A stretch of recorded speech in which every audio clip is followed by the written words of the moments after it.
podcast is part of the Sports Social Podcast Network. No brakes, no fear.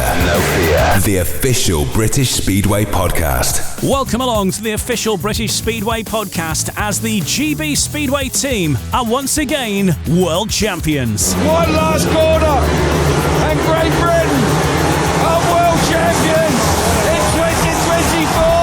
Joining us to look back on the action from the National Speedway Stadium is someone who watched every single race, but he's also won world titles with Great Britain as well, and an all-round British Speedway legend. Kelvin Tatum joins me to look back on that winning moment and a great week of Speedway in Manchester as Britain hosts the Speedway of Nations. All to come on No Brakes, No Fear.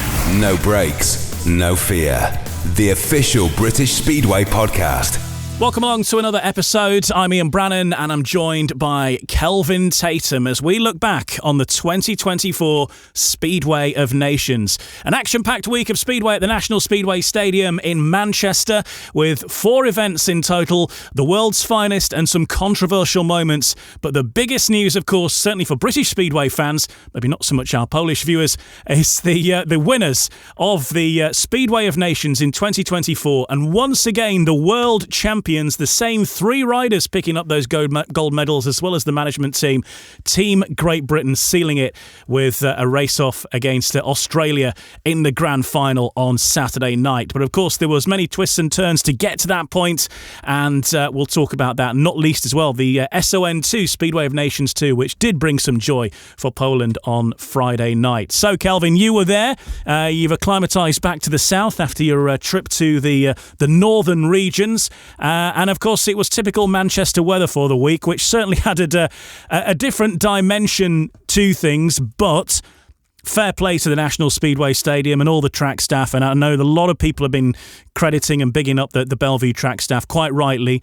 But I should also point out as well that it was a track staff of nations. I've described this to someone else as well, because they did pull in people from around and about, not least Glasgow, some of the track guys from there, and Johnny Swales, formerly of Redcar as well, helping out to get this fixture on. And as we've discussed before we started recording this chat, that there's not many tracks in Britain, or indeed maybe in the world, that would have been able to handle some of the conditions thrown at them this week and then get on a world-class event. Yes, certainly during the week, Tuesday and Wednesday, and again on Friday, the weather was really unpredictable.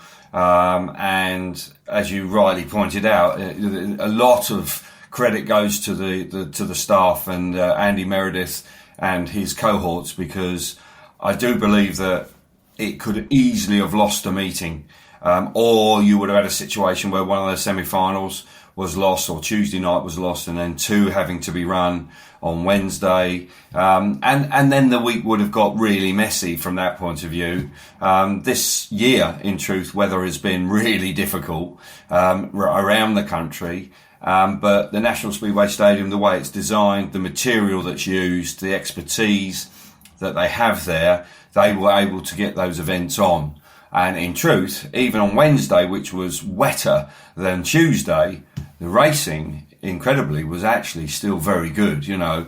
So the 2 semi-finals, some of the racing on Friday for the Speedway of Nations 2 was difficult. There's no question about it. But, you know, they had even more rain on Friday. But, you know, semi-final number 1 got underway. You know, lots of expectations. Actually, although the crowd on Saturday night wasn't what everybody was expecting, the crowds actually during the week weren't desperate.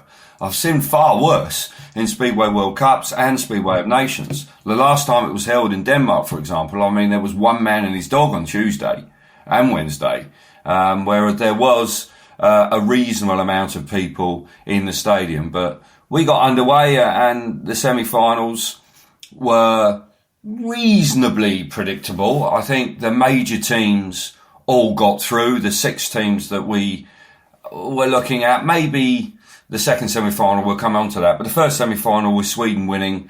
I thought they did very well. Poland, obviously, they never seem to have any good fortune, or it doesn't quite click for them, with obviously Smarslik having that really tough crash with the Ukrainians. And that knocked him about. There's no doubt about it. That gave him a proper bang on the head. When you watch the slow-mos again, it was remarkable that he actually got himself back up and rode and won the rerun. And interestingly, then there were all sorts of conspiracy theories going around because he didn't ride for the rest of the night, and then he disappeared back to his homeland. People potentially saying that he was concussed and maybe he should have been set down for a week or two. But no, Sweden, Poland and Germany going through in semi-final number one. That was what was expected, but Freddie Lingman riding out of his skin, Kai Hülkenberg riding superbly well. It was some good racing on Tuesday night. Of course, Poland sort of started as many people's favourites, but the Speedway of Nations is not a tournament that they have they've never won it, and they always, as you say, have some kind of issue, whereas when it's a team event, they seem to be a different kettle of fish, don't they? So they finished as runners up to Sweden, and then you had this battle between Germany, maybe the fancied as the other team maybe that would get in and among it, but you never knew really with Finland, with Italy. Finland, of course, 10 points behind Germany, but they got themselves into that race off. Italy were only a couple of points behind, so there was, and France as well, not a million miles away. So it did get fairly close for that fourth spot, which gave you a one-off chance to get to the final. Yeah, actually, during commentary, I was getting quite excited about Jesse Mustonen from Finland, because he was pulling some shapes out there that were just extraordinary. I don't know quite how long he's going to survive doing that, but he was going into parts of the National Speedway Stadium that no other rider has been, like popping the front wheel over the curb. And they were, I like their attitude because they turned up. They are complete underdogs. You can clearly see that they are on a budget because the equipment isn't quite as sparkling as some of the other teams. But by golly, do they have a good attitude, and they race. It would have been unfair on Germany if something untoward had happened in that Heat 22 to join the winners, or to join the top two rather. But because they had 10 points, as you rightly say, they had 10 points more. But I thoroughly enjoyed watching them, France were unfortunate to miss Berger with Balago. Well, now, they may well have been finalists because those two fly around there, and I've seen them go really well there. They just very strange management from Laurent Sambray from France. Stephen Gore didn't get a point. And I'm thinking, well, he's surely got to use the young Trésor in one race. Got to put him in. And I actually spoke to his dad afterwards, and they all were scratching their heads. So I didn't really get that. I thought that was rather bizarre. But no, that's what the Speedway of Nations is all about, Ian, isn't it? That's what gives the lesser nations an opportunity to put themselves in the limelight, and they definitely contributed to the week, those lesser nations, no question. Well, that's it, isn't it? And that is the beauty. If you're taking it over a squad of five, of course, the obvious nations come out of having the strength in depth, but the thinking behind the Speedway of Nations in some respects is that most nations can probably find two decent riders and at least mix it, and that's exactly what happened.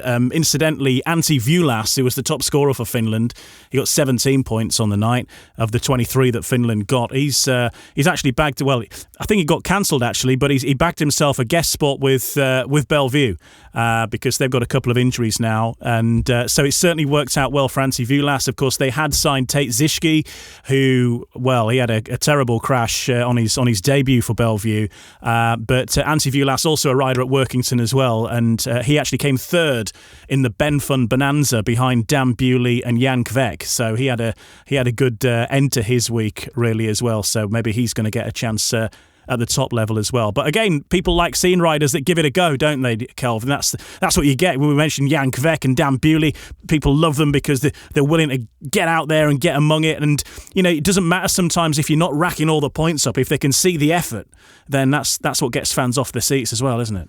Too right. And you're right to point out, Antti, he had a great week. And there's no doubt that he was, one of the reasons why they were knocking on the door. No Timo Lahti this year, who was instrumental of leading them into the final in 2022. Don't know what's gone on there, because Timo Lahti now represents Sweden, which is slightly bizarre. But and they could have done a change of heart. Yeah, exactly. But no, Timo Lahti, that's why Chris Harris still remains so very popular, because he gets out there and he has a go. He never throws the towel in, and certainly those guys epitomise that. They didn't quite manage to do it. Germany with Norbert Bladorn, with Kai Hülkenberg in sparkling form, actually. They were strong enough to see themselves through. So, Poland probably sort of not quite at their best.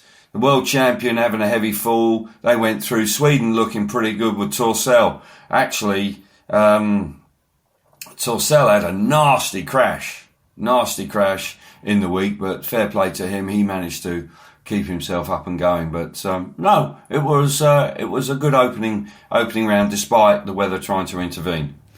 The second semi-final, of course, you had a couple of big hitters in there in Denmark and Australia, and Denmark actually won the day. Australia coming in second place, and then it was that battle for who would make the third qualification position. And the Czech Republic had been going along pretty well. They'd been racking the points up with Václav Milik and Jan Kvek, but it was Latvia in the end who bagged the spot with a bit of a mistake in that race off for the Czech Republic. Saw Latvia through, and maybe that was one of the surprises of the week, actually. Yes, it was at that stage, certainly.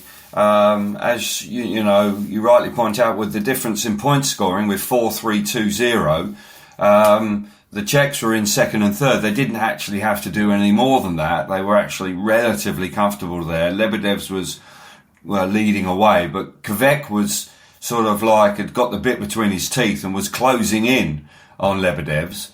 And then, just with the conditions heavy on the outside, got too much grip. And I think his natural enthusiasm just got the better of him. That's how it appeared. Very hard on him, but it was a parlour error. And effectively, he gifted Latvia a final slot, because the Czechs should have gone through. But these things happen with that point scoring. We actually saw it in the very first time it was run, when Ty Woofenden was out front and just went for the win, and Robert Lambert was stuck behind. So, it maybe he just forgot. It's the only time that they actually race with that point scoring system.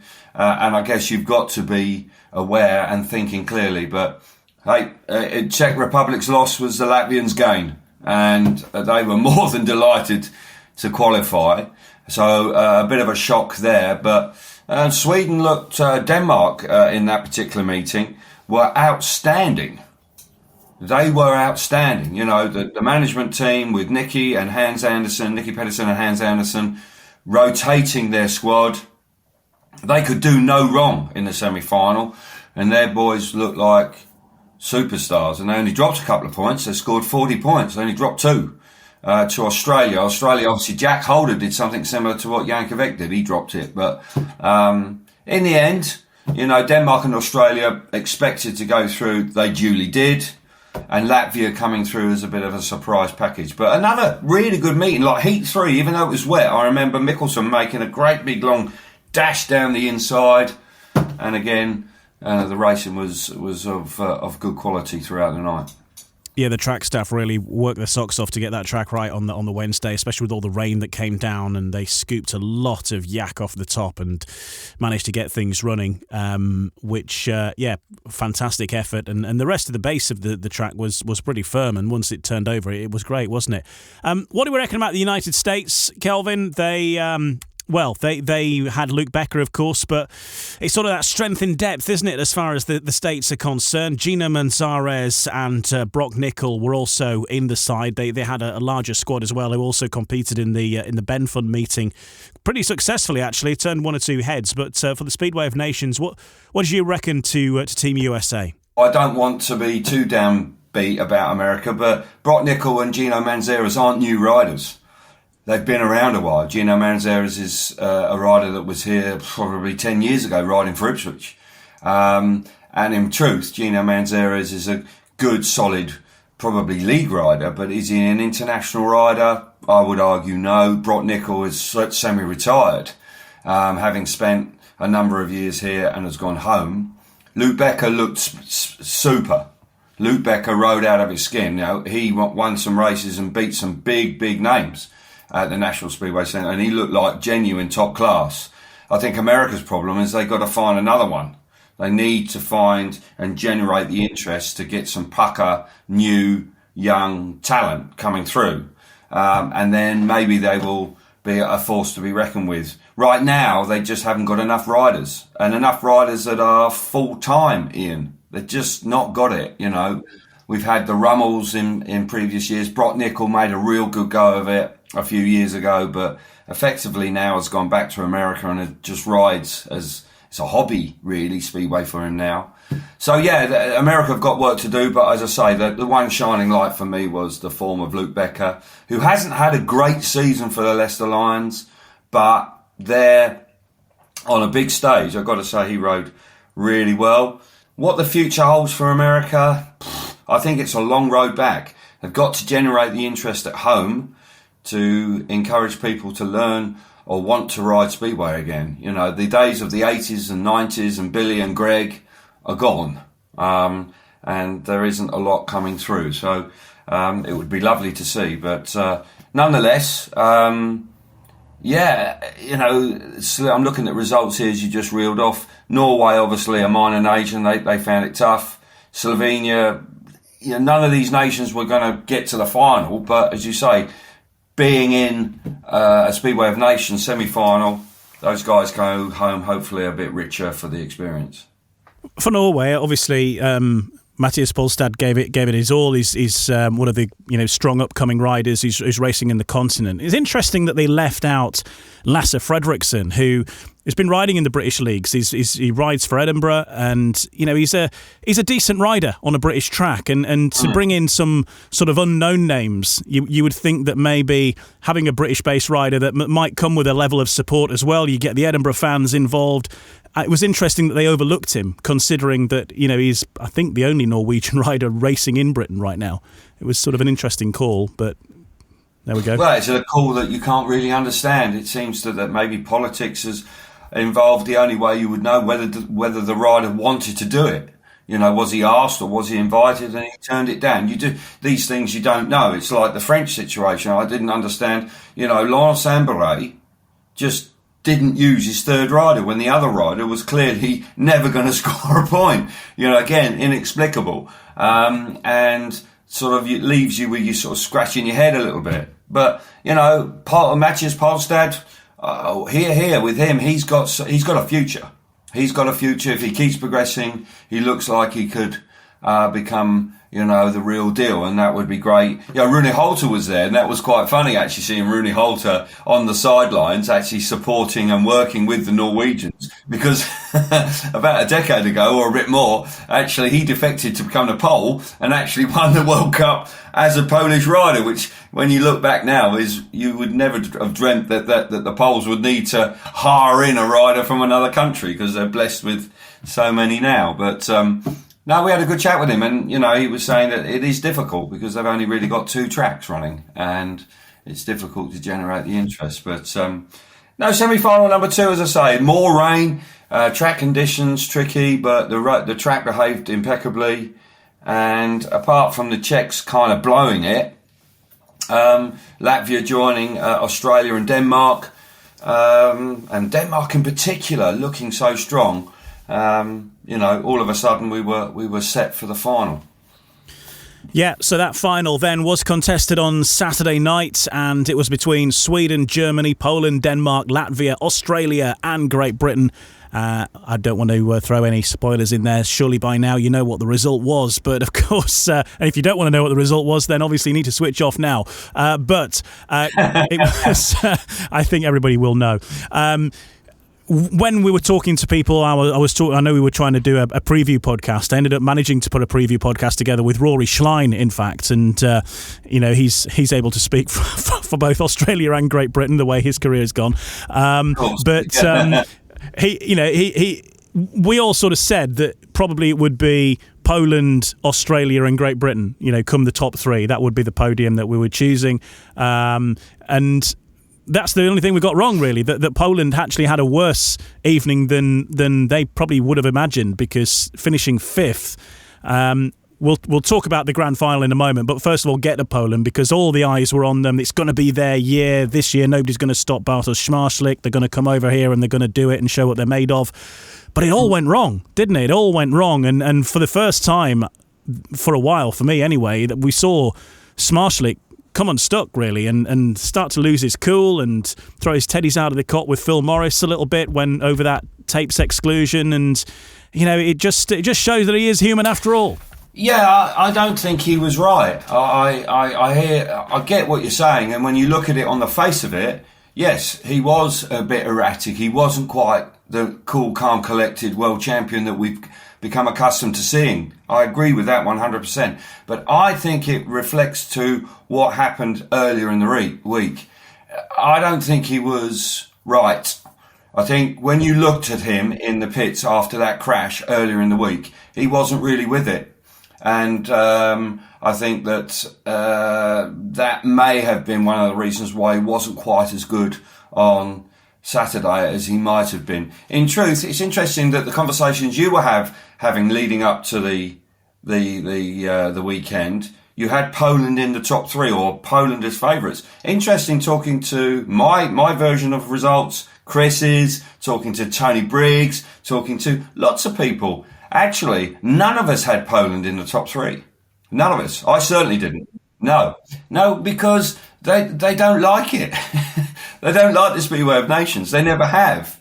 And I think one of the reasons that they haven't won it is because, look at the way they came back into the Speedway World Cup last year. They finished sixth in the Speedway of Nations in Voyance, where they were dreadful. They just don't like it, and they don't get enthusiastic about it. And then they win in Wrocław in dramatic fashion in the last heat. And then in the Speedway World Cup, Speedway of Nations, admittedly, I sensed that they wanted to do it. Kubera certainly was very keen. But again, even if they were really keen to do it, things conspired against them. The crash with Szmartlik, they used, and I didn't get the fact that they used Janowski in the qualifying, in the semi-final, but they were never going to use him in the final. That decision had been made. But with that, if you've made that decision and you've got Dudek there, well, surely you would want to give him a run at the National Speedway Stadium. Surely give him some track time, because the semi-final, if you're going well, is the opportunity to switch your riders around. We saw that with several of the teams. So I didn't get that from Dubrutsky. I didn't get that at all. I thought that was a mistake by him, because I know that he had a great weekend the weekend before in the Extra Liga or whatever it was, but it's very different from riding in the UK when it's raining and it's a bit different. So I just think that they weren't as composed and together as they have been in previous Speedway World Cups in particular. And my feeling is that Szmartlik's a really genuine sort of kid. I don't think he throws the towel in. He's a genuine racer. I think he tried as best he could on Saturday night, but I think that when you've had a bit of concussion, you might think you're all right, but it's funny, you might get a week later after the event and you wake up in the morning and you suddenly realise, you think, Christ, actually, I don't think I have been, because today I feel a different bloke. And because I've experienced that, Ian, it's funny, you think you're perfectly okay, but actually there's like a little bit of a cloud hanging over you.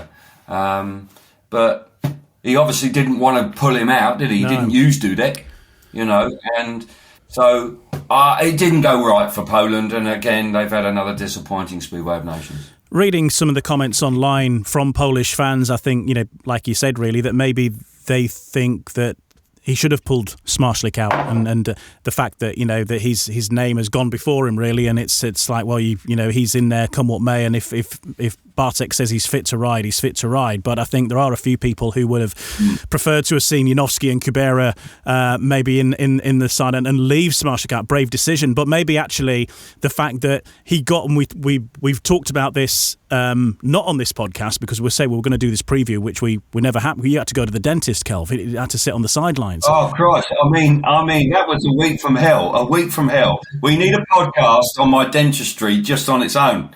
We have to get to it. Okay, let's do that. Let's do that.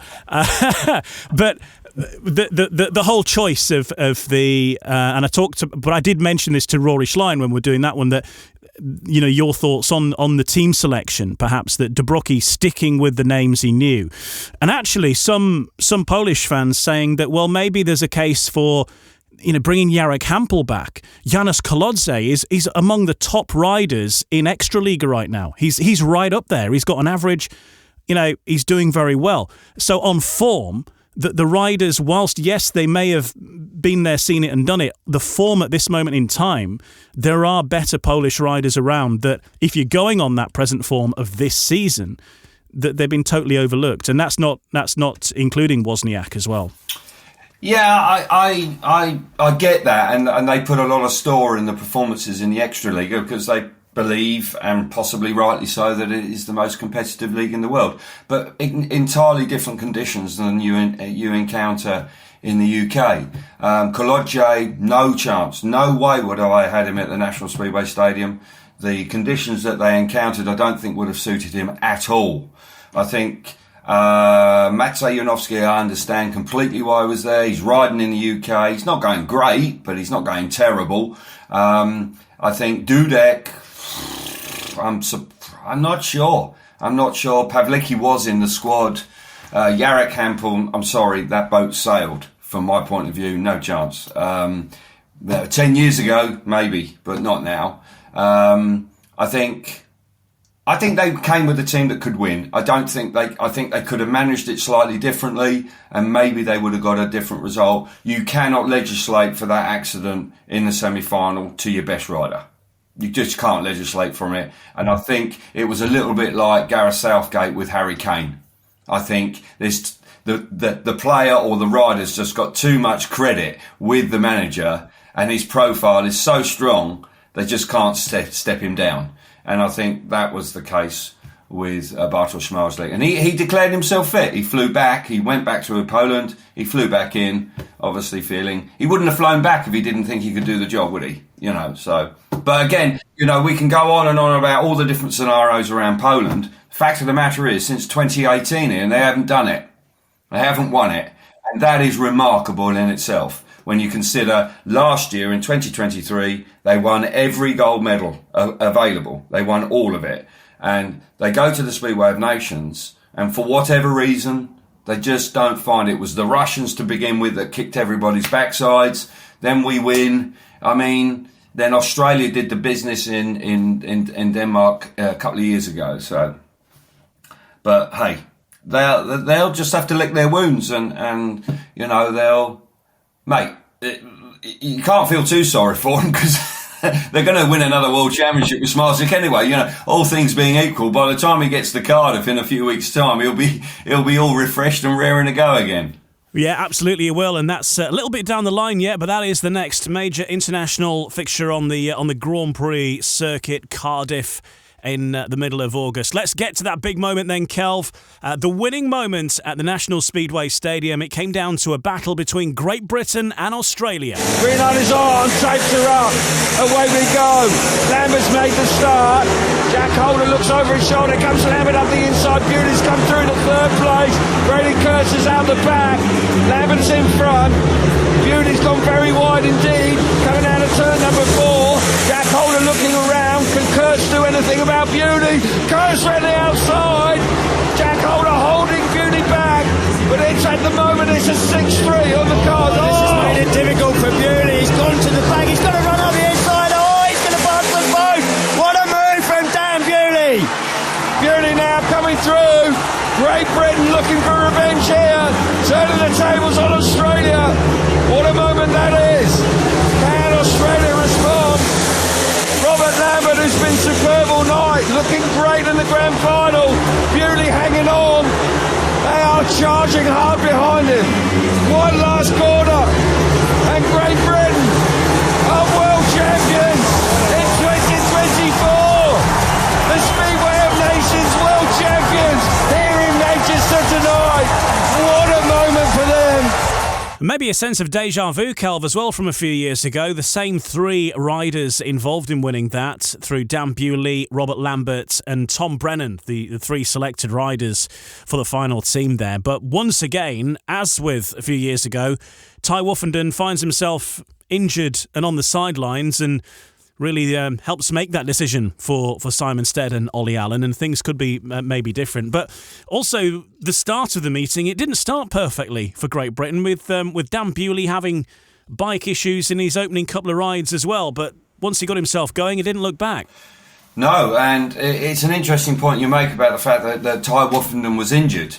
And, you know, dreadful timing for Ty again, unfortunately. And, you know, and his involvement with the Team Great Britain has been interrupted by injury on a regular basis. You know, when it was a 2-day event at Manchester, of course, he had that horrifying crash on the first day and then missed the second day, and we went on to win. And now coming into it, because if Ty had been there, even though his form hasn't been great, he rode well in the British final. He's riding very well for Sheffield.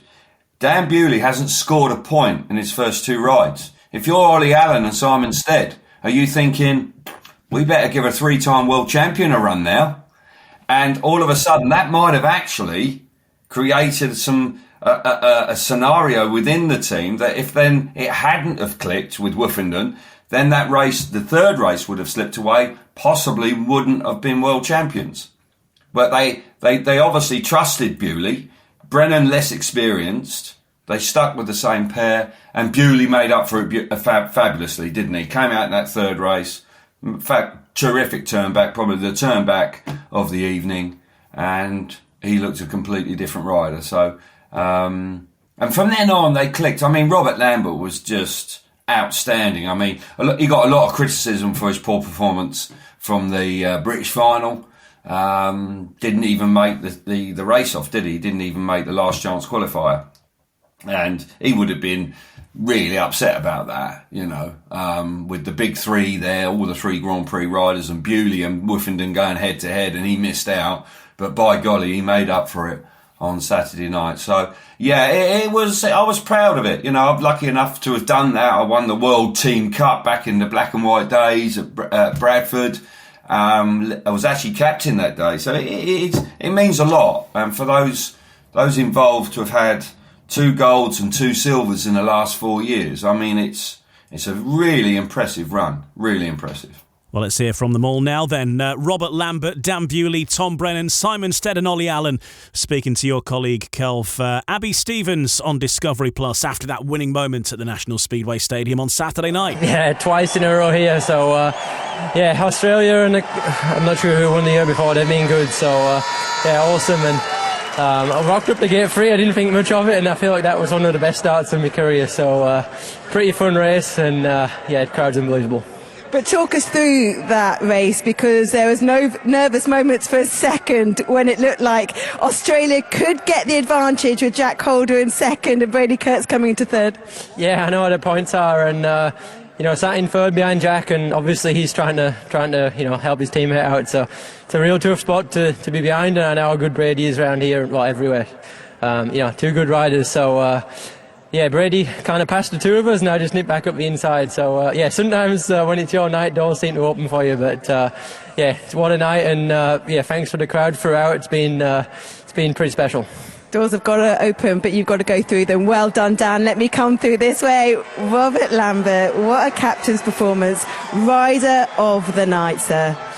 Yeah, definitely. It's a bit of a turnaround from the British final, for sure. But, no, the track kind of suited us tonight. It was nice and smooth through ruts, and we enjoyed it.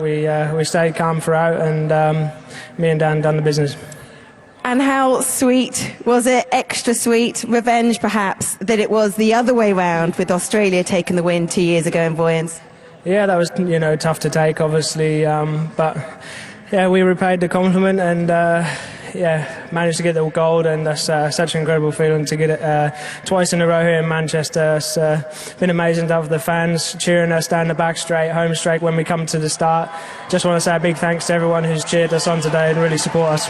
Well, but you've been absolutely outstanding. Congratulations. Now, Tom, we spoke earlier and you said, well, actually, I want to be a mascot. I want to go on the track. But if you are on the track, it means that one of these riders aren't performing. So from your point of view, you just must be ecstatic to have been a part of all of it. Oh man, these guys rode them absolutely flawless tonight, and absolutely amazing to be part of. So fantastic achievement. Everybody's worked really hard for this, and to have this GB flag on my chest now feels really good. Well done, Olly Allen. It was nervous moments throughout the night. It was a slow start for Dan, but then team riding just came good, and it just got better and better. Yeah, well, we trusted sort of the process, and we trusted what we were doing. Dan trusted himself, which was important, and we stuck with it. And like you said, it was a nervous night because the scorecard was so tight. You know, Germany were doing really well, Latvia were taking points off people, so it was really close. It never looked like nothing looked safe. But you know, hats off to the boys. They were absolutely fantastic. Dan and Robert and Tom and all of the mechanics and the sort of backroom staff and Steady. We worked really hard on this. So yeah, over the moon. So pleased to be world champions again. Well done, Steady. Going to end with you, Simon. Look, it was 3 years ago in October when you did the same against red hot favourites Poland. You had a long time to wait for that medal, but only a few years to wait for it again.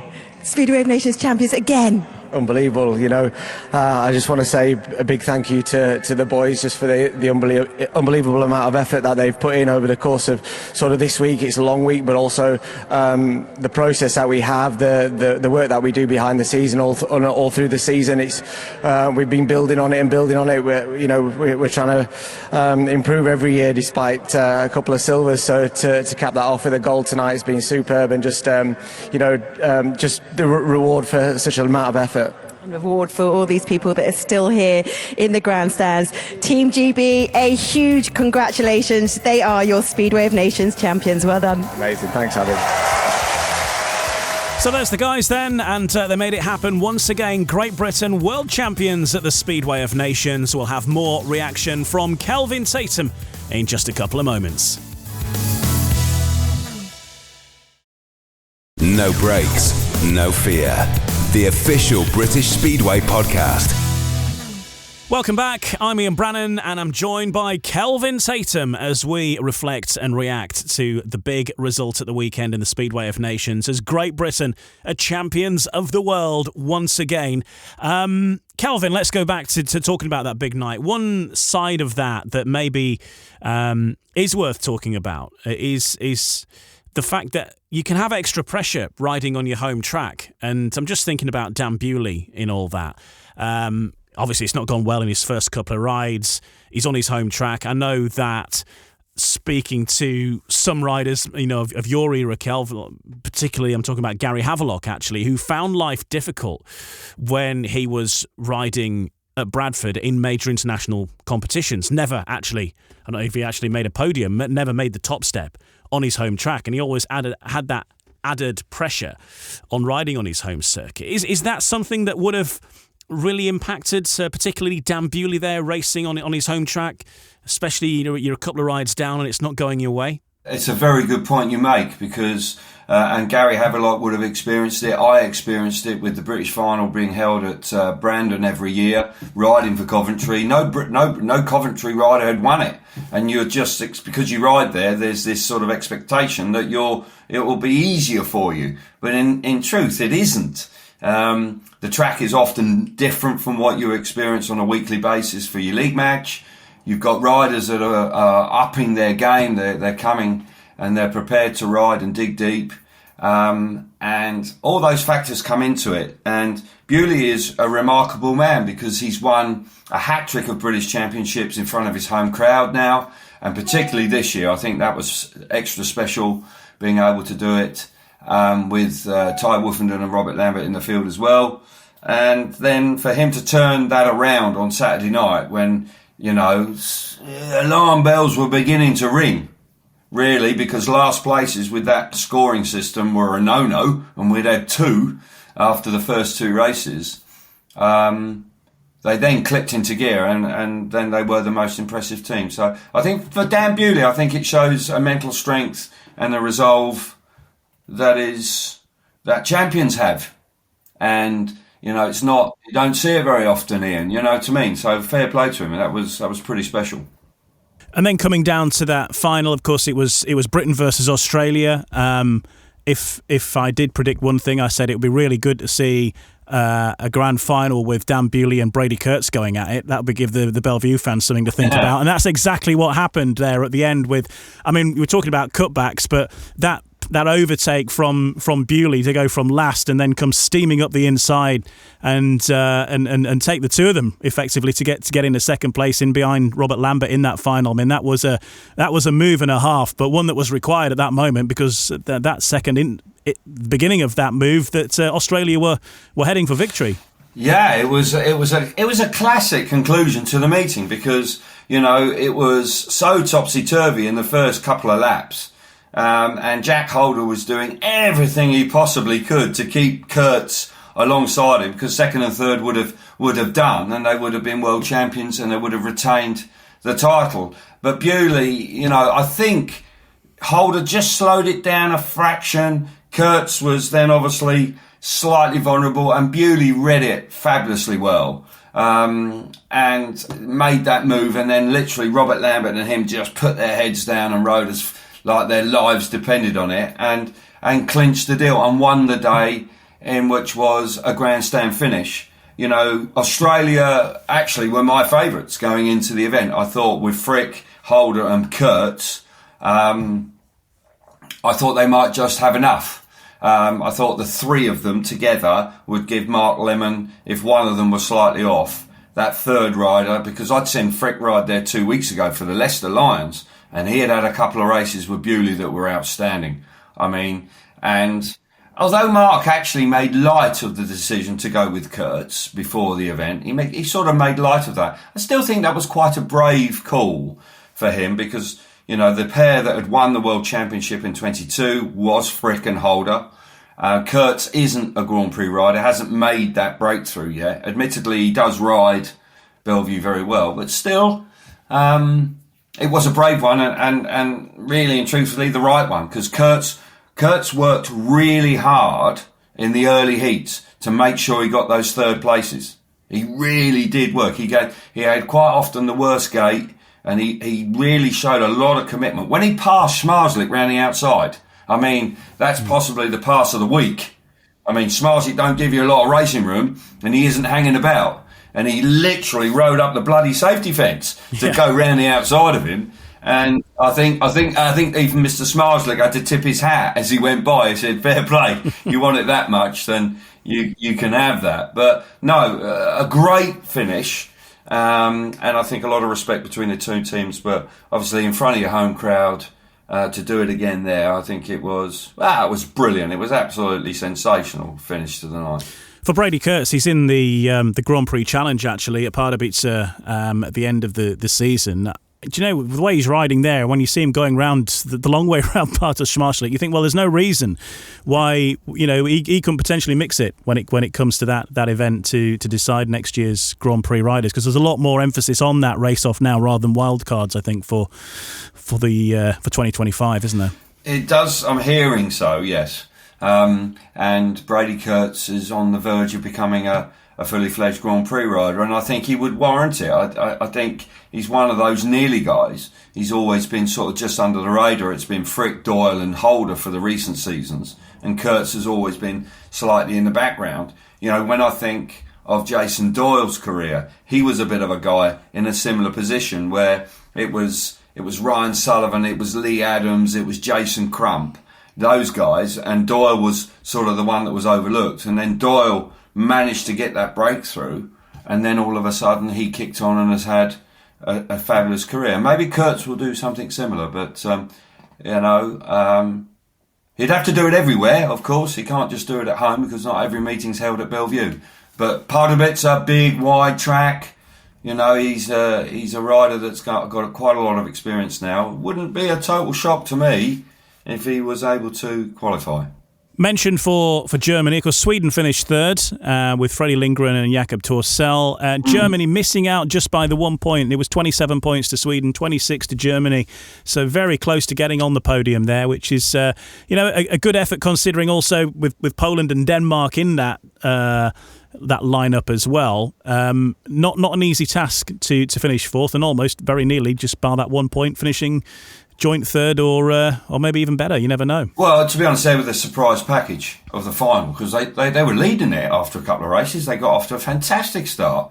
Heat 1, boom, 7 points. Thank you very much indeed. What a way to start. Norbert Bladorn had a couple of rides that were really fantastic. And Kai Hülkenberg was super quick all week.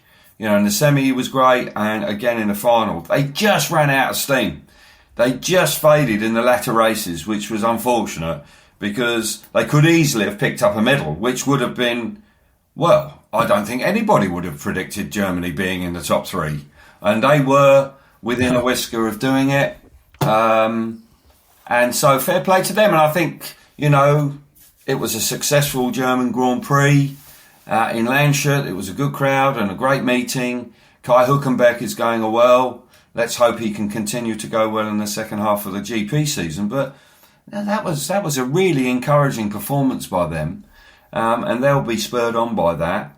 I think Sweden overall, they had a pretty good week. The Speedway of Nations 2, they got a medal, and they got another bronze medal in the senior event on Saturday night as well. I thought that Torsell and Lindgren obviously coming good in the last few weeks.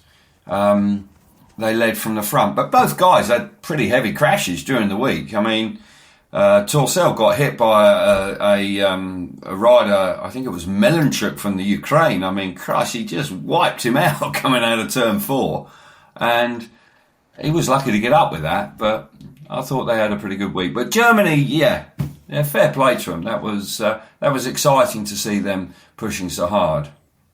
So, congratulations to Great Britain, then champions of the world in the Speedway of Nations, with Robert Lambert and Dan Bewley and Tom Brennan, of course, all getting their gold medals. Tom Brennan said that he sort of felt a little bit like a competition winner in some respects because he'd had the sort of a night where he'd not actually been out on the track. But the work goes on in the pits and supporting the other guys. It was a real team effort. We saw Leon Flint in the pits, as I mentioned earlier. There was plenty others all involved. Ashley Holloway was in there as well with Simon Stead and Olly Allen providing technical support. So it's obviously the riders are the ones out there on the track getting the points and doing the work, but there's more to it, isn't there, Kelv? It is a real team effort away from the track in the pits, and that work is important certainly when the pressure's on, like it probably was after those first two rides for Dan Bewley. Certainly, yeah, and I think that encouragement and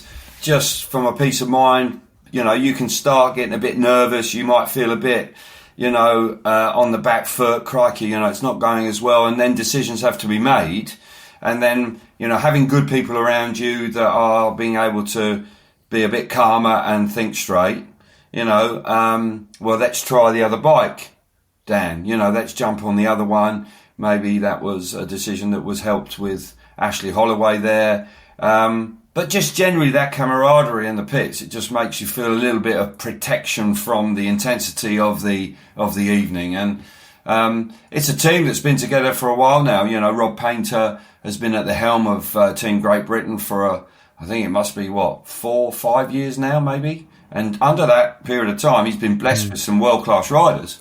But there's no doubt that it's nice to see that there's a real enthusiasm around the group, and it tends to bring out the best. I don't think I've seen, Robert Lambert, he hasn't managed to win a Grand Prix, but that was a very professional, grown-up, world-class performance. I think did he get beaten? I think he might have got beaten once by an opponent on Saturday night. And when you look at the lineup, that was pretty special to have that composure every time out. They did 8 heats, Ian. You can't get lucky 8 times, mate, on the same night. So They came through that race off. It was absolutely reverse, wasn't it, of what happened with them in Voyens, where they went straight through. Australia went straight through this time. They came through the race off and then nailed it in the final. Fantastic. Really pleased for them. Yeah, I'm just looking now. Robert Lambert, the qualifier, no, Sweden. Freddie Lindgren beat him. That's all. Okay. And the only other points, that was the only point he dropped to an opponent, was to Freddie Lindgren in the final qualifier, where they got the 5-4. That's pretty impressive, isn't it? Over 8 races. I mean, that was an outstanding performance, one that I think he will be rightly very proud of. And then, obviously Dan did get the outside gates most of the time. If I'm right, I think he got the outside gate all the time. So he had to do his stuff around the outside, and he managed to join him up the front in the latter races. So the combination worked really well. They worked well together, obviously, even though there must be a sense of rivalry when it comes to the GPs. But fair play, they've done it, and unarguably they were dominant at the end there. And for Speedway of Nations 2, just a quick mention for that, on Friday, as you mentioned, not in ideal weather conditions. Great Britain started well with Leon Flint and Dan Thompson. Dan Thompson, though, crashed out, didn't he? And that really sent Britain's hopes flying there. They missed out, there's only 6 points in it between Britain, who finished on 35. Poland won the event on 41 points, but Leon Flint and Dan Thompson were flying at that point. Sam Hagan came in, had a bit of a more difficult time at that point, but maybe just that crash there really just derailing Britain's chances at that point. Well, it was a marathon night, 28 races, because there were 8 teams. Great Britain, yes. Great Britain obviously didn't qualify for the Speedway of Nations 2 because they were 7th, they were 7th. They just dropped out of the rankings. Or the qualifying spots when they raced in Riga last year. But they're back in, 3 new riders. Leon Flint, it's the best I've seen him ride. He's a bit up and down whenever I've seen him ride. He doesn't always have a great night, but fair play to Leon. He rode out of his skin. Dan Thompson was doing a great supporting role at that stage, but clipped that rut on the inside, dislocated his shoulder. So unfortunate. I think if Dan Thompson hadn't have done that, they would have got a medal for sure. Definitely. Whether they would have beaten Poland, we'll never know. But the fact of the matter is they would have been on the rostrum. Sam Hagan, brilliant experience for Sam, who's having a good season. But that's a big step up for him. Australia, again, Keenan Rue looked really good, but James Pearson wasn't quite able to support him on a regular basis. And Sweden, well... Philip Hellstrom-Bangs, mate. I don't know if I was a promoter. I'd be torn because he definitely would put bums on seats. There's no doubt about that. He'll put bums on seats. But the problem is how long would it last? That's the problem. It might only last a month and then he's out for a while because he's a wild child. I mean, he properly does get involved in all sorts of capers out there. But he was a very eye-catching rider. And I think he was a bit frustrated. He got excluded, didn't he? When that Polish lad, he ran wide. And to be honest, I thought he was hard done by there. I thought that was some controversy where, what is it? Is it Sebastian Bamba or Bartosz Bamba? Bartosz Bamba. He was the one. Bartosz Bamba. Bartosz Bamba. He ran wide coming out of turn 4. Hellstrom-Bangs dived up the inside and they just touched and he went down. And I thought maybe that went the wrong way for him, but and that could have been a different story then. Maybe Sweden could have kicked on and won gold, but Poland winning again. I mean, they've won 17 gold medals at under 21 level. It's getting boring. It's getting really boring, but fair play. It's an extraordinary record.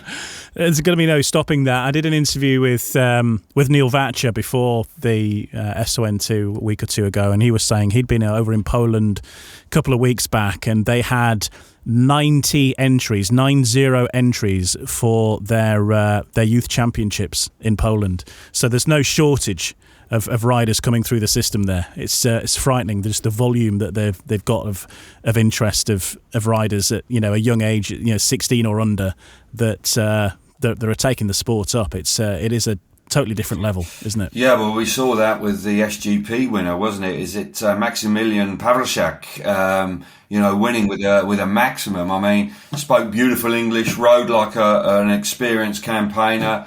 And as you've just pointed out, they seem to have, I think also economically, they can earn good money right from the get-go. If they get picked up by clubs, and, it's a career. It's a proper career for them. So, it's attracting lots of young riders. I think the society's different attitude to Speedway. There's still a lot of enthusiasm. I think in Scandinavia and other parts of the world, I think dangerous motorcycle sports, I think parents are a little bit more reluctant to actually allow their kids to get involved. This no brakes, no fear business literally fills parents with fear and say, well, look, young Jimmy's not doing that. He's going to go and play football.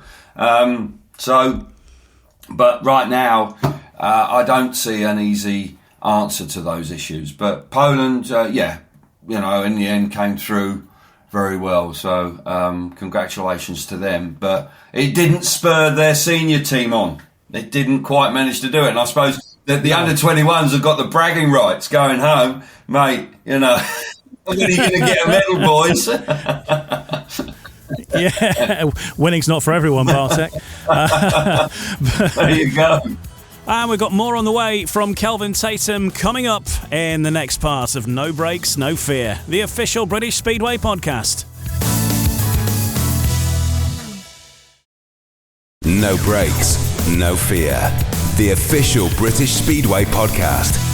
Welcome back. We'll talk about Cardiff shortly. Let's just give a mention to William Cairns. Now, Will Cairns, first of all, happy birthday to William Cairns. He's just turned 15 years old. British 250cc champion, rode in SGP3. One of the few riders, really, that can hold a torch to any of the upcoming Polish stars, as we were talking about, the next generation of Speedway talent. And well, this was pretty good because he's now old enough at 15 to be able to race in the National Development League, and he got a guest booking last weekend for his first official 500cc meeting on a proper Speedway bike, and rode in the National League for the Scunthorpe Sheffield National League team against the Oxford Chargers at Oxford. And in his first meeting, William Cairns finished with 19 points. Okay. Which is, it's not too shabby, really, eh? Reasonable start, yeah. Yeah, got off to a bit of a flyer there. Let's hope that he can manage to maintain those standards. Have I seen that he signed for Bellevue for 2 seasons? Yes, he has. He's for the National League. Yes, Bellevue Colts. So that's been announced today. Yeah, so he will be riding there. And young William Cairns has clearly got a future.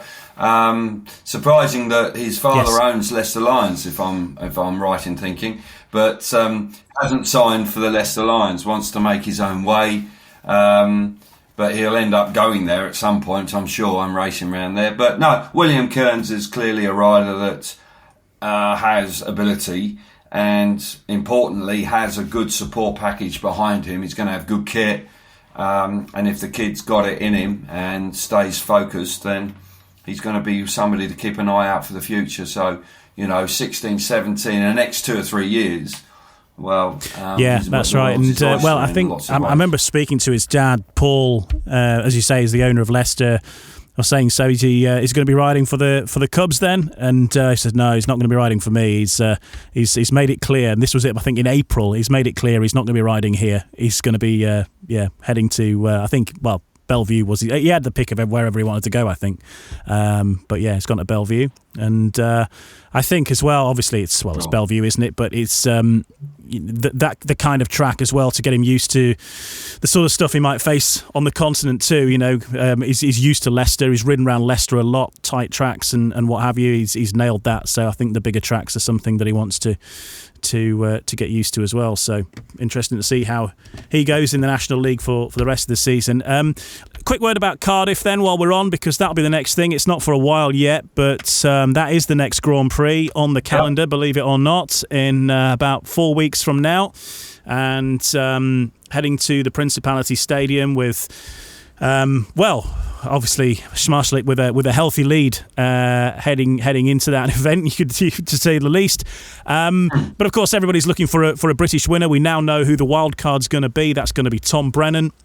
who'll be representing, along with obviously Bewley and Robert Lambert and potentially Ty Woofenden. He hasn't ruled it out yet, but it would be probably quite a comeback to make it in time for then. But yeah, obviously one of the few events where you don't have to worry about the weather, at least there, Kelv. No, thank God for that. And the summer we're having, I think that the promoters and the organisers will be delighted that we have a roof there as well. Cardiff is always a meeting you look forward to. It's been on the calendar since 2001, I think. And we've, it would be fabulous. Bewley won it a couple of seasons ago. We've only had a couple of British winners, with Harris back in the O's in 07. Bewley, of course, winning it. Which was like a dream come true, really. It was quite extraordinary. We had Martin Vashalik winning it last year. Can anybody get back to Smarslick? Don't think so. I would suggest, all things being equal, that he will cruise to his 5th World Championship. Now it's all about, who else can make a mark in the World Championship. Will Freddie Lindgren rediscover it and keep this form going? Fantastic win in Gorzów. He would love to do it. He rides in the UK now. He would love to win in Cardiff. I'm sure that there will be a lot of interest, renewed enthusiasm for the World Championship off the back of winning the Speedway of Nations.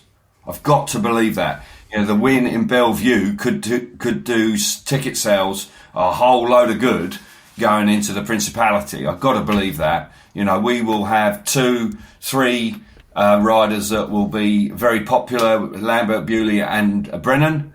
If Woofenden's able to make it, that would be an added bonus. You wouldn't surprise me. It wouldn't surprise me completely. It wouldn't shock me if Woofenden turned up, because he does have remarkable powers of recovery, but it is a nasty break to his elbow. It is very nasty. But I'd encourage everybody to go, because, as I say, there's got to be some good feel factor after winning in Manchester last weekend, and let's make Cardiff big time again. Since COVID, it hasn't been quite at the same level as previously. I'd love to see a huge crowd in there, and get right behind the Brits, and let's make it very special, because when it's like that, it's a fantastic venue. It really is. It's special, and that stadium, that Principality Stadium, it's cosy, isn't it? You're near it. You're not all spread out. I know Warsaw gets loads of people, and everybody says it's the best, it's the greatest speedway meeting or the biggest speedway meeting, but it doesn't quite have the same atmosphere that the Principality has when you get 40,000 in there. Cardiff's deceptive as well, and people go, look at how many empty seats there are, but it's very rare that the Principality Stadium gets fully sold out for anything, apart from like the Six Nations rugby. That it is such a cavernous stadium. People don't take into account that it's one of the biggest stadiums in Europe. It's certainly the biggest covered stadium in Europe. Maybe I don't know, that you've got the Bernabeu now in Madrid might have just overtaken it. I'm not sure. But, it is a massive, massive stadium. 78,000 people or whatever it can fit in there. It's cavernous, and, you're going to have to go 50, 60,000, even with the bottom tier shut, for it to look full, because it's just so big. That said, we hear stories now, and obviously we heard Lemo making a pitch before for a Grand Prix to go to the National Speedway Stadium. But this is, I think, the last year of the contract, isn't it? Presently, with as far as Cardiff goes, I'm not sure what's going to happen in the future. So, it is one of those where we don't know what the future holds, and if you ever want to go to Cardiff, then make sure you go. Yes, well, there is that, and I'd like to think that people will go back. It's not a cheap weekend. I think that has been a lot of gripe for a lot of people. Hotel tariffs go through the roof. I think as a consequence, that's why it's a slightly earlier start. You do now get the added sprint race on Friday if you wanted to be involved with that. If you've got a ticket and you buy a programme, you can go and watch that. That's a little bit of added action on Friday afternoon. And as I say, I think we've just won the Speedway of Nations World Championship. And I don't care about all the PR in the world. that one moment on Saturday night has got to be capitalised on to sell British Speedway and try and get as many people back in the Principality as we possibly can. Just make it what it was, because, look, people can say differently, but it isn't. We haven't had the attendance in the last couple of years that we previously had. It just simply haven't. And to get the sort of attendance that we had previously would be fabulous. Or even if we make some way towards it, because it can be a very special event when it's that atmosphere in there. You're right, it's a huge place. It's a huge place. But when you get 40,000 in there, I tell you what, mate, you can't hear yourself think. You just can't hear yourself think. And our fans, with all the air horns and flags, I mean, the atmosphere in there with the roof shut is extraordinary. So, yeah, fair play. Looking forward to it. There's been a lot said about ticket prices for the Speedway of Nations. I'm just looking now for the Grand Prix, and to go to Cardiff, the cheapest ticket is 20 quid for an adult ticket. So there you go. I think that's, pretty reasonable. Probably cheaper than most Premiership clubs, actually, if you're going to walk up on the gate. So 20 quid, the cheapest, if you want to sit up the top. And that is a decent view as well, to be honest. Well, so you're not going to lose out and get in there and be part of the event. Yeah, and I think it's a good point you make there, is the fact that there isn't a bad seat in the house there. Yes, you're a little bit further away, granted, but the way that stadium is designed, you've got a good view all the way round. You haven't got an old stanchion where you have to literally break your neck to look round it, or you haven't got... to me, it is well designed. So, £20, admittedly, you've got to get there, but £20 for a ticket is value. And, as I say... I don't care if the top tier's full and people just take advantage of that. I think get along. We don't know what the future holds for Cardiff, and I think people would regret not going if it were to disappear off the calendar. But as I say, let's hope that's not the case. But off the back of the win last weekend, I think one or two people will be excited to go again. Yeah, that's it. Make it a date. I think crowds have gone up gradually since the pandemic and what have you, but maybe this year will be better yet. So make your plans. You know you're not going to run out of space there. That's the other thing. You can leave it to the last minute. You will get a ticket on the day. It is not going to sell out because there are so many seats. But 20 quid. And you can be part of it. And part of the day as well, the fan zone, knocking around town, bumping into other Speedway fans. No doubt you will see some of the riders, maybe yourself, Kelvin, who knows, knocking around the streets. You get photographs and bump into these people. Not necessarily riders involved in the Grand Prix, but it's like a festival of Speedway. There's riders from your team, riders from years ago that you've maybe not seen for ages. Everybody turns up. It's just a bit of a festival of Speedway and getting together and talking about the sport in the town as well, isn't it? It is, yes, and you can have some interesting conversations with, particularly afterwards when when we come off air and people have enjoyed a drink or two. When you're stone cold sober, and there's one or two people that are a little bit worse for wear. Those conversations are quite interesting. But no, it's a real social town, and with the way it works there, with the stadium right in the city. It works nicely. Everywhere's within walking distance of it, and generally people, as you say, it's an opportunity to catch up with people sometimes that you haven't seen for years because they make that pilgrimage back to Cardiff. So I think it's well worth going. If you are thinking about it or you're undecided, I think it's well worth giving it a go. Yeah, just crack on and do it. And certainly, if you go to Walkabout, the bar there at there's the dance floor downstairs. If you get there roughly about 1 o'clock, 2 in the morning, you will see some sights and possibly some of British Speedway's top stars in a condition that you've never seen them before. So some extraordinary moments. It's quite a show. Yeah, absolutely. That's worth £20 alone, mate. Innit?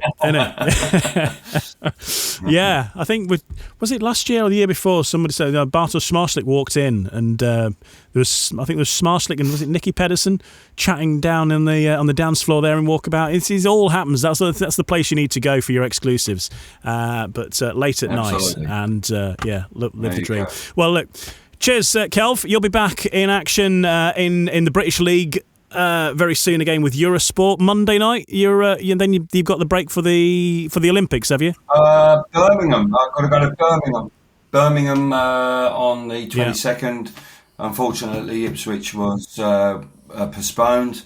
So my next outing, I can't remember who's there, actually. But I do know that I'm going to Birmingham next Monday. Birmingham not having a great run.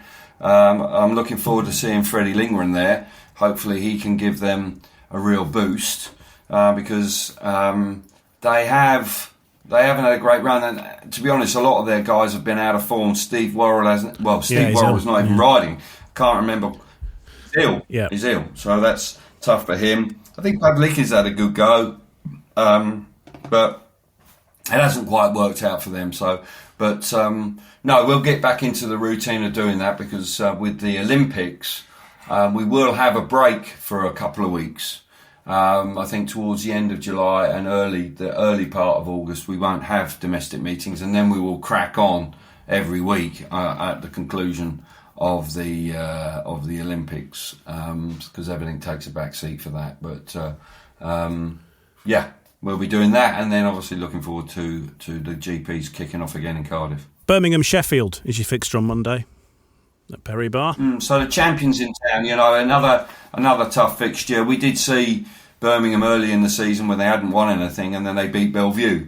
We'll see. Sheffield will be a stern test for the home team. So. But I don't see any reason, as long as it's not pouring with rain, I'd like to think it'll be a competitive night. I was at Perry Bar a week or two ago, well, the day before the Speedway of Nations, actually, and who else was there? Birmingham's top rider from the past, rode 2 or 3 heats from, didn't he? There he was. He's a one-team man, and went back to visit his British spiritual home. But obviously they've got Lambert, haven't they, and Pavlicki, and I think a few of the Polish. Well, I think Dudek turned up as well. A few of them went over for the night, and they were cheering on. They were racing against Oxford, so Janowski was riding, and as Janowski was leading a race. And as they came round, the Polish guys were all stood where the riders watch from, and they were doing like a Mexican wave every time he came round and did a lap. Which all right, fair play to him. I think that was probably the peak of Poland's week. Sure, yes, he was. But Bartosz Smalczyk, by all accounts, Ian, has been a champion for British Speedway. I think he is encouraging riders to come to the UK. I don't think he's anti it at all. I think he quite likes the idea of guys coming here to experience different conditions, and because there are a lot of kids coming through in Poland that just sit in a seat and just hold it flat out because the tracks are big and wide and slick. And I think he is aware that you can become a one-trick pony very easily doing that, and so he is encouraging some of the youngsters to consider riding here. It certainly is worthwhile, but no, it was interesting. I did see that, actually, seeing him. Saw it, I think on a clip somewhere that he was floating around at Birmingham. And funny enough, unbelievably, I was actually there that night when he did a couple of races, and I thought, well, clearly that influence has been instrumental in his success. So there we are. But no, looking forward to seeing. The second half of the season. I think there'll be some twists and turns along the way, I'm sure.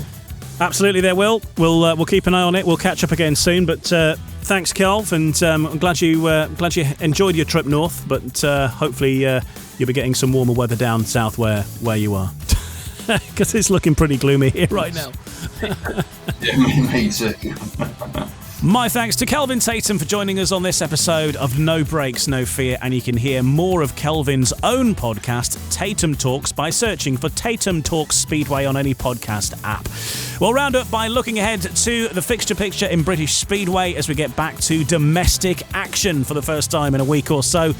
Wednesday, July 17th, Cab Direct Championship, Pool Pirates versus the Plymouth Gladiators. Thursday, Row Motor Oil Premiership action as the Leicester Lions host the Ipswich Witches, Oxford versus Bellevue, and Sheffield versus Kings Lynn. Friday, Cab Direct Championship, Edinburgh Monarchs Olympics versus the Workington Comets, and that fixture is live on BSN as well on Friday night. Redcar versus Poole and Glasgow versus Scunthorpe. Saturday, Cab Direct Championship, Plymouth Gladiators versus the Oxford Cheetahs.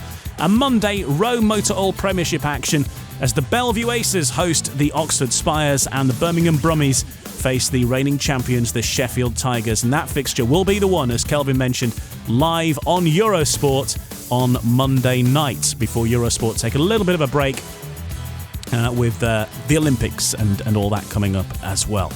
But have a great week in Speedway. We'll be back with another episode next week, reviewing those fixtures and looking ahead to another busy week coming up in British Speedway. And join us for the next episode next week, and enjoy your Speedway wherever you're going to be watching it.